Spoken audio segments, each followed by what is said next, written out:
companies that are utilizing it to help drive are the ones that are much more transformational and having more success. Hey, what's up YouTube? Jeremiah Hersey here, and this is the next video in my Node to Pro series. Today we're going to be talking about query dependencies or data lineage, and we're also going to be talking about the close versus close and apply button inside the Power Query. If you want to follow along, go ahead and click the link down below in the description to download the PBI, and let's go ahead and get started. So here we are inside the Power BI desktop, and as always, we're still working with inside of the Power Query editor. So we're just going to be selecting the Transform Data button. And when we left off in the last video, we had merged our queries or our tables together. So we had merged the city and the United States table that we got from the Wikipedia page. And so as we scroll to the right here, we can see both the abbreviation and the capital, the two columns that we brought in from that table.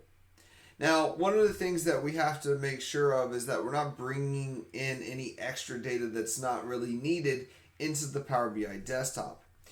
But when we merge queries together, there is going to create what's known as a query dependency. And so we're going to go up here to the View tab at the top of the screen. We're going to select View, and we're going to select the Query Dependency button. This is a UI that pops up to help keep track of all of the data sources within inside of your model and how it's all related. So one of the first things that we see is that from my C drive, that file that we brought in, it has all of these tables. Okay, so all 6 of these tables were derived from that file that we originally downloaded. But if you look over here on the left hand side, you can also see the Wikipedia page, right? So if you look up here, you can see that we also brought in that Wikipedia web source, and then here is the table, and you can kind of see how these are connected. So the problem though is that we can't simply delete this table once we've brought the information in, because the city table is now dependent upon this States of United States table, which contains the capital and the state abbreviation. So we can't just delete that table because it has a dependency from that source. And so what we want to do in this case is we actually want to disable the load on the table. So we have all of the information that we need in the city table. So what we're going to do is we're going to disable the load on this table. We no longer need to bring in the full table. We just need the information that we now have inside of city. And so what we're going to do is we're going to right click on this table. So I'm going to right click on the States of United States table, and I'm going to disable the load by checking this. Okay, so I'm going to select the enable load option. It's already checked, and so this will now deselect the enable load. Notice that it also, once you disable the load, it puts the table name in italics.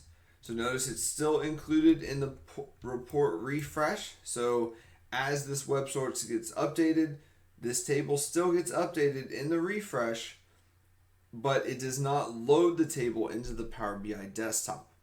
Now, inside the Power Query editor, we've talked about how it only looks at the first 1,000 rows of data. And you can look in the bottom left-hand corner and you can see that there's over 1,000 rows, but it's only doing the column profiling based off the top 1,000 rows. So what this means is inside the Power Query editor, we're only looking at the first 1,000 rows and performing transformations based on that first 1,000. This is so the Power Query editor can perform really quickly. Now, as we go to hit close and apply, which is the next thing that we're going to talk about, this is going to apply the transformation logic to the entire data set. Whether that's 10,000 rows or 10 million rows, it's going to apply those transformations when we hit apply. And so that's what allows the Power Query editor to perform so quickly, is that it's only basing it off the first 1,000 rows.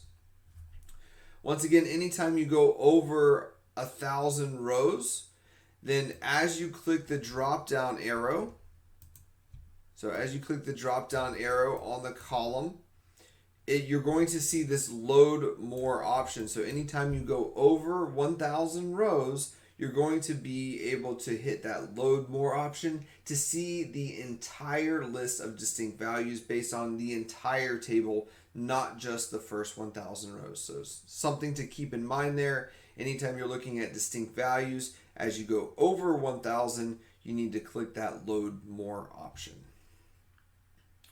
So what we're going to do is we're going to go select the Home tab.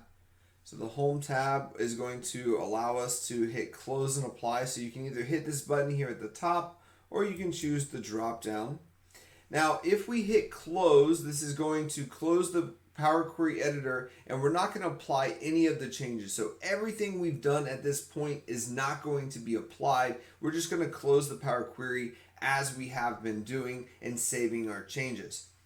We can also hit apply. So apply is going to allow us to apply any changes. So all of the merging, the cleaning, the trimming, all of that stuff is going to be applied. Then we can also hit close and apply. That does both.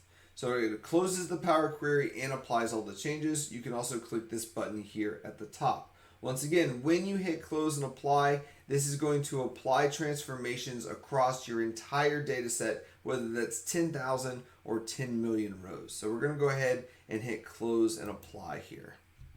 Now what I want you to focus in on is the right hand side over here, the fields pane. Notice that it does not have any tables, but as the data gets loaded in here, we're going to see all of those fields or columns appear. Just like queries are tables in the Power Query editor, fields are columns inside of Power BI Desktop. So we'll let this load here and we will see our tables with our fields in them populate over here on the right hand side. All right, we can now see that our fields pane is now populated with our 6 tables: city, customer, date, employee, sale, and stock item. And so as we continue moving forward, I just want to preference this by saying we did a lot of transformations with inside the Power Query, which weren't necessarily required or something that we would do in a typical reporting development scenario. And so what I'm going to do is in the next video, I'm going to have a PBIX file ready to go with all the proper transformations. So as we continue forward, you don't have a bunch of extra stuff in your Power Query. The more steps that you have within inside the Power Query editor, the more transformation it's going to have to occur. So if you have 10 million records, every single step has to be ran across those 10 million records. And so the more steps you have in the Power Query, the slower it's going to process. So it's definitely something to keep in mind. So some of the stuff that we did wasn't necessarily required for the development of this report. And so in the next video, I'm going to have a ready to go PBIX for you that has all the proper transformations as we start to talk about the relationships of the tables. Now, once again, as we transition, this is now the second part of the Power BI lifecycle. So we go from data discovery, and now we're going to start to get into data modeling. If you like this video, go ahead and give it a thumbs up and subscribe to my channel for more content. I'll see you in the next one.